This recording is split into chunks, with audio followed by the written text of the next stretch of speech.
Theme and amusement parks can be an ultimate escape from reality. While at times I love surrounding myself in nature in massive national parks, immersing myself in world-class theming or riding some of the best thrill rides bring me just as much joy. Over the years, I've visited several different theme and amusement parks from around the world. Many are top-notch. Some are still charming but far from superior quality, and others don't even exist anymore. No matter the quality, I almost always have a blast while visiting theme parks. However, not all parks are created equal, so today we'll be going over 10 of my top 20 theme and amusement parks in this two-part series.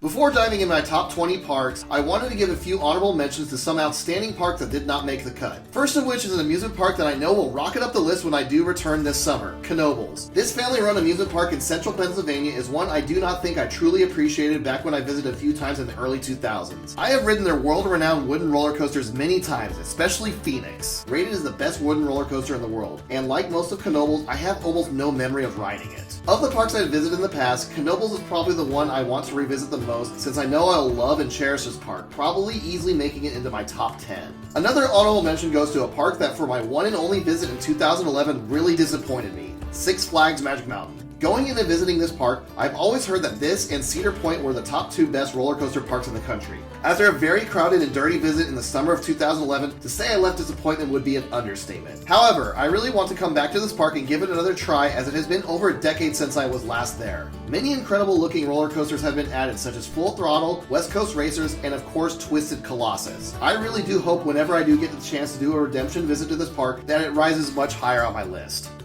Starting off the list is a park that I fully expect to rise high on my rankings whenever I do make it back, since the last time I visited was back in 2004, Six Flags Fiesta, Texas. This park is probably located in the most unique setting of any park in the country, being in an old abandoned quarry, so the park has massive cliff walls surrounding you, which several of the top tier roller coasters take advantage of this unique setup. Starting off with their amazing lineup is what many consider the best B&M floorless coaster, Superman Krypton Coaster. With a massive first loop, 7 versions in total, bouncing up and off the quarry wall, and giving an intense and unique layout to this amazing park. I could not get enough of this thing my first visit almost 20 years ago, and I would love to see if this thing still holds up. For anyone who has visited Kings Island or Dominion and ever wondered what Flight of Fear's layout looks like, just look over to Poltergeist, which is pretty much identical, but located outside. One of the park's originals that was thankfully converted by RMC is the Rattler, which was one of my favorite wooden coasters back before I had any taste in quality. Thankfully today, this behemoth is now Iron Rattler, an amazing looking and massive RMC that takes full advantage of that quarry setting, with drops directly off the wall and into a tunnel that makes this one of my highest rated bucket list coasters. As I mentioned, this park would likely rank much higher once I do come back to visit, thanks to the amazing additions added since my last visit. Wonder Woman Golden Lasso Coaster is an incredible RMC Raptor. While I have not ridden this coaster exactly, I did recently get a few rides on Railblazer at California's Great America, which is completely insane and intense, however a rather short ride. Their most recent addition, Dr. Diabolical's Cliffhanger, looks to prove that a dive coaster does not have to be over 200 feet tall to be great. With a 95-degree first drop, this looks to be like an amazing addition to Fiesta, Texas. However, I do wish that it actually dove off the quarry wall as the name would imply. Overall, Fiesta, Texas is easily my most anticipated park to return to someday, and I would love to see where this park would rank in my top 20 today.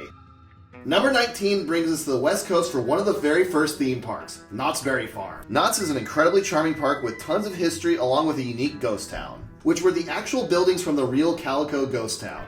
Knott's really leans into their ghost town theme with a lot of their classic attractions. Calico Mine Ride is an incredibly unique dark ride where you ride a train through the mountain utilizing many old-time animatronics. Knott's train puts the Disneyland Railroad to shame with this massive locomotive circling the majority of the park. And then Timber Mountain Log Flume is arguably one of the best log flumes in the world. Filled with the amazing theming and animatronics, this gives the nearby Splash Mountain a run for their money. While Knott's Berry Farm is home to many amazing dark rides and non-roller coaster attractions, this park does have an outstanding collection of roller coasters. Greeting you as soon as you walk into the park, Silver Bola is another fantastic B&M invert. While of the 8 inverts I have ridden so far, it is actually ranked last personally. But I do always love my rides on this fun B&M. Accelerator is an intense and incredible intimate hydraulic launch with one of the fastest accelerations you'll experience anywhere, launching you from 0 to 82 miles an hour in 2.3 seconds. Then you rocket up the 205-foot tall top hat. While this is a short ride, Accelerator really does leave you breathless with the insanely intense launch. Knott's crown jewel, however, is their incredible CCI in Ghost Town, Ghost Rider. Filled with amazing floater airtime and laterals, Ghost Rider gives one incredible ride from start to finish. It has been a while since my last visit to Knott's Berry Farm, all the way back in 2015. This park has changed a lot, with Ghost Rider getting its much needed retracking to once again bring it to former glory as one of the best wooden roller coasters ever built. Along with hang time adding a really fun looking beyond vertical drop and layout, Knott's is pretty high on my list of parks I really need to return to, where I do anticipate this park will rise in my rankings.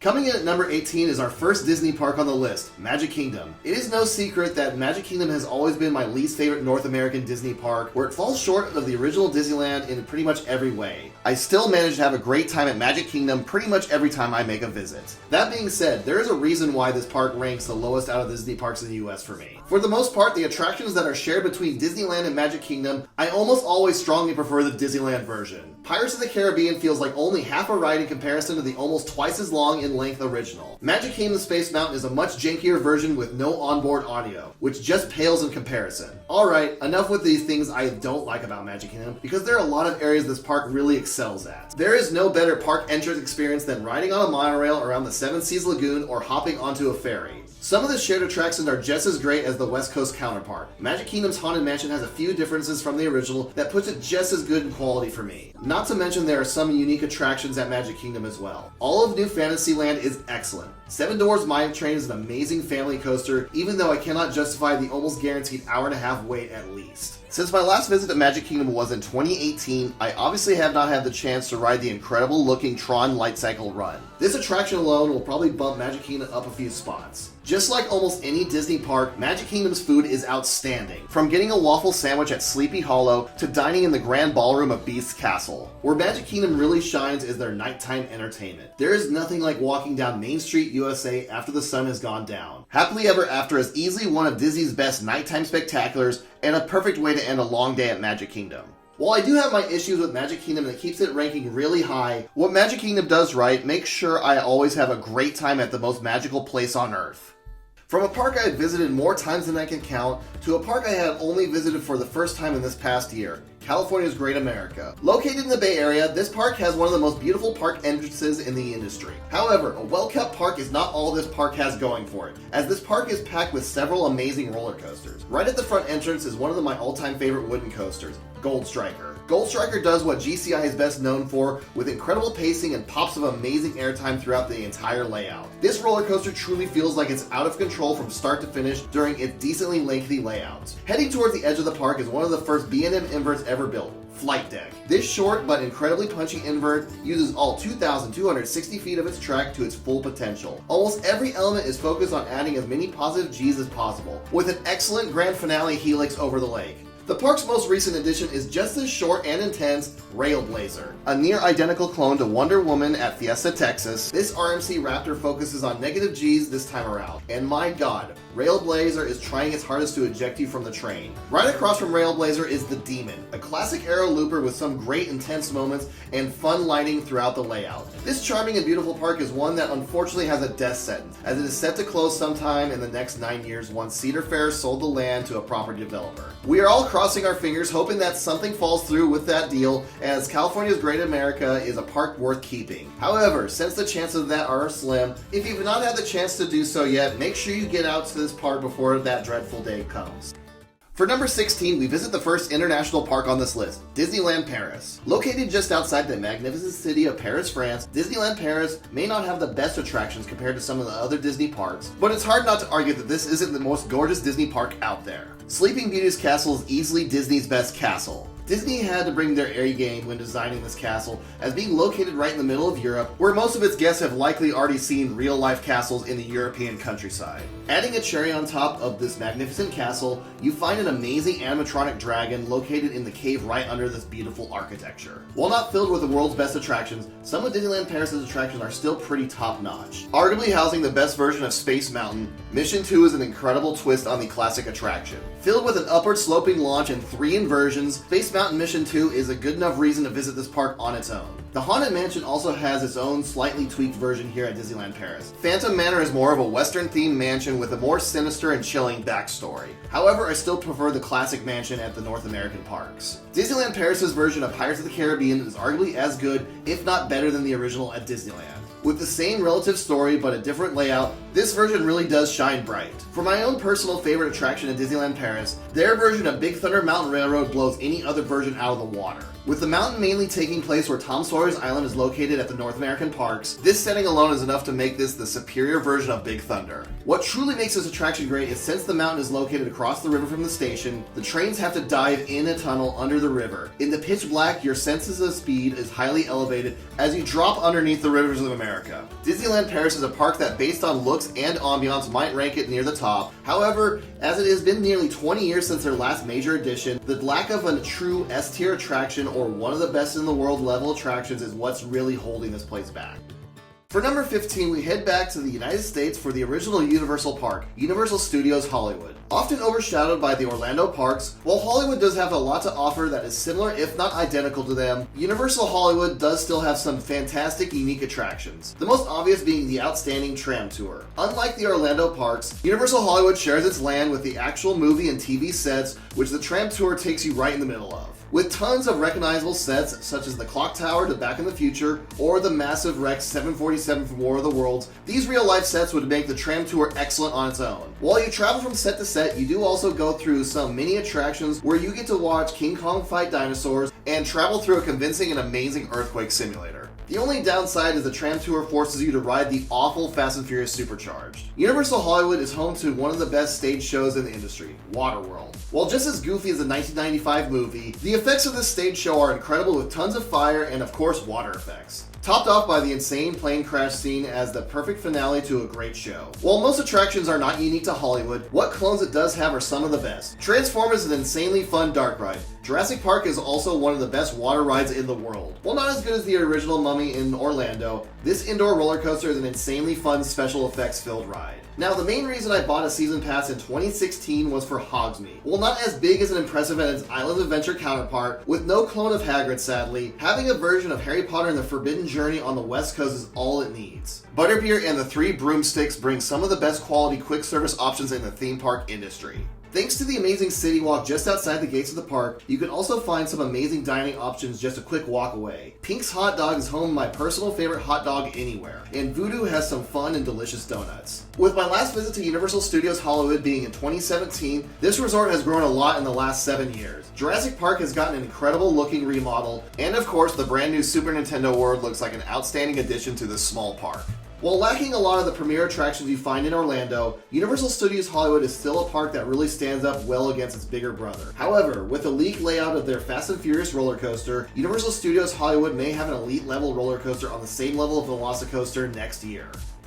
Heading back to Orlando is a park I recently made my first trip to, Seaworld Orlando. While I have been to Orlando countless times and even lived there for 8 months during my college program in 2014, I for whatever reason never made a trip to SeaWorld's best park. As a roller coaster fan, this park really impressed me, while also sprinkling in the amazing aquatic life that SeaWorld is known for. For my one visit, sadly their B&M Hyper Mako was being repainted at the time. This amazing looking roller coaster does look like it would have ranked high on my all-time favorites list. Regardless, what was still open was really impressive. Manta was an incredible and well-themed B&M flying coaster. It was mostly a graceful ride, however the pretzel loop was insanely intense. With the amazing aquarium while waiting in the queue and some special effects as you fly through the layout, Manta was really the highlight of the day. Icebreaker was a surprisingly fun launch coaster, starting off with a swing launch and hitting you with moments of amazing ejector airtime before flying over the top hat and finishing to the low-to-the-ground airtime-filled layout. Icebreaker for sure was the sleeper hit. While SeaWorld's roller coasters may have been the highlight for myself, the aquatic exhibits really elevate this park to something special. From visiting dolphins to petting stingrays, the animal exhibits are what SeaWorld is truly known for. However, the highlight of not only the animal exhibits, but maybe the entire park is the incredible penguin exhibits. You get to see tons of king penguins splashing and swimming everywhere you look. SeaWorld Orlando is a park I feel is going to get better and better rapidly. As I mentioned before, I didn't have the chance to ride Mako, and just a month after our visit, the incredibly highly reviewed roller coaster Pipeline debuted. With Penguin Trek planned for 2024, SeaWorld Orlando looks to be a quickly improving park. Well worth a visit every time I'm in Orlando. Heading right up the street from my number 13 park to Universal for Universal Studios Florida. Right off the bat, I have to admit this park earns its rank thanks to the incredible Diagon Alley. This is one of the best theme park lands of any park in the world. However, Universal Orlando still does have some fantastic attractions outside of the Harry Potter IP. As we talked about before, Transformers is a fantastic dark ride. Men in Black is a fun shooting dark ride, And Rip Ride Rocket is a unique vertical lift roller coaster, even though it's not the smoothest out there. Besides Diagon Alley, where Universal Florida really shines is their amazing Revenge of the Mummy. Similar to the Hollywood version, however, why I prefer this version is thanks to the incredible special effects on this roller coaster. The borderline excessive use of fire effects is like nothing else I've ever experienced on a roller coaster. However, like I alluded to in the beginning, Diagon Alley is the true star of the show for Universal Florida. Filled with incredible shops ripped straight out of the films, Universal Creative really did an incredible job bringing this fictional magical land to life. Harry Potter and the Escape from Gringotts is an outstanding dark ride roller coaster. While the other two Harry Potter attractions are ranked much higher on my list of favorites, Escape from Gringotts is still an incredible anchor attraction to Diagon Alley. With Universal continuously updating all of their parks, Universal Studios Florida is a park that continues to impress me every time I make a trip there. Number 12 brings us to France to, in my opinion, the best theme park in and around Paris, Parc Asterix. This charming and incredibly well-themed park is based off the classic French cartoon that I'm personally not too familiar with. However, I can tell that this is as beloved of a property as many Disney properties are to Americans. This is also an incredibly quirky and strange park, but in the best way possible. For whatever reason, when you're getting in line for Tonnerre to Zeus, you go under a massive statue, and Zeus is wearing a pair of rubber duck panties. On the carousel, one of the Asterix characters has this interesting image. All of this just adds to the incredibly fun and quirky atmosphere Parc Asterix brings. Now, let's get into the coasters, in which this park has a really impressive collection of top-tier roller coasters. Osiris is one of the best B&M inverts out there, mimicking Montu with the Egyptian theme, but still delivering an incredible ride. I cannot get over how awesome this dive down under the water is. Tonnerre to Zeus is a rough but incredible CCI wooden coaster that recently has been retracted and reprofiled by the Gravity Group. With fun theming elements and tons of floater airtime, Zeus is an incredible ride. For anyone who is brave enough to handle arguably one of the most intense roller coaster experiences I've personally experienced, Zeus does offer a backwards facing seat in the back row. The roughness and lack of knowledge of where you're going makes this one intense experience. Gerstlauer has created an incredibly fun and charming family coaster with Pegasus Express, filled with fun theming and a backwards section. Parc Asterix is home to a rare mock bobsled coaster, which provides such a unique and fun sensation as you ride across the back of the park. Before we get to their best, we do have to acknowledge the dumpster fire set across the gorgeous lake, Goudrix. This is arguably one of the worst roller coasters I've ever ridden, and almost anyone has ever ridden, with the insanely rough transitions. I really hope Parc Asterix's next major roller coaster involves tearing this thing down and replacing it with a modern Vekoma Blitz. For the main reason I visited this park in the first place, Toutatis is an incredible roller coaster. Intamin truly knocked it out of the park with this one, giving such incredible hang time, air time, and overall amazing layout. The switch rack is the highlight of the ride, providing incredible pops of ejector airtime, along with that amazing feeling of launching backwards on that spike. Add in the incredibly detailed theming, and Parc Asterix truly hit a home run with the roller coaster that I personally like even slightly better than the incredible Velocicoaster. I have visited Paris 3 times now, and I kick myself for not experiencing this gem of a park sooner. It is easily a must-stop anytime I'm in the wonderful country of France from now on. Finishing off today's video, we head to my previous home park, Carowinds. This park is easily the most improved on this list. I first started visiting Carowinds in the early 2000s when the only great ride this park had was Afterburn. This incredible B&M invert is one of the most intense versions of this model out there and is one of my most ridden roller coasters of all time. Fast forward another 10 years and Carowinds' new parent company, Cedar Fair, starts to really give this park a lot of love. In 2010, Carowinds invested big by installing a massive 232-foot tall B&M hypercoaster, Intimidator. At the time, I could not believe my mostly forgettable home park was getting this world-class roller coaster, and for several years, I would take a dozen laps per visit on this amazing ride. After the great response of Intimidator, Carowinds bet big again and bring arguably the best roller coaster on the planet just 5 years later. In 2010, I could hardly believe Carowinds would get something as big as Intimidator, but in 2015, Carowinds shocked everybody by building the tallest and fastest roller coaster with a lift hill in the world, Fury 325. This massive speed machine clocks in at 95 miles an hour and 325 feet tall, truly put Carowinds on the map. Carowinds is continuing to improve with additions to the park, such as the much improved dining options and Copperhead Strike, an extremely fun looking mock multi-launch roller coaster. Carowinds' top rides is what makes this park really stand out, but there are also many other supporting cast of coasters that help elevate this park. Nighthawk is a fun and rare Vekoma flying coaster over a lake, and Carolina Cyclone is a classic aerodynamics multi-loop coaster that once held the inversion record of 4 in the 1980s. Carowinds is a park I have not had the chance to visit since 2016 and has improved vastly in the past 8 years. With Carowinds continuing to get investments, it might be time to make my way back to the southeast and return to my former home park. That's a wrap on part 1 of my top 20 theme and amusement parks. Every park on this list is excellent, but make sure you come back next week for part 2 as I go over some of the best parks in the world. If you're new to Park Productions, make sure you like this video and subscribe to see more ranking videos, reviews, and park trip reports. Thank you all for watching.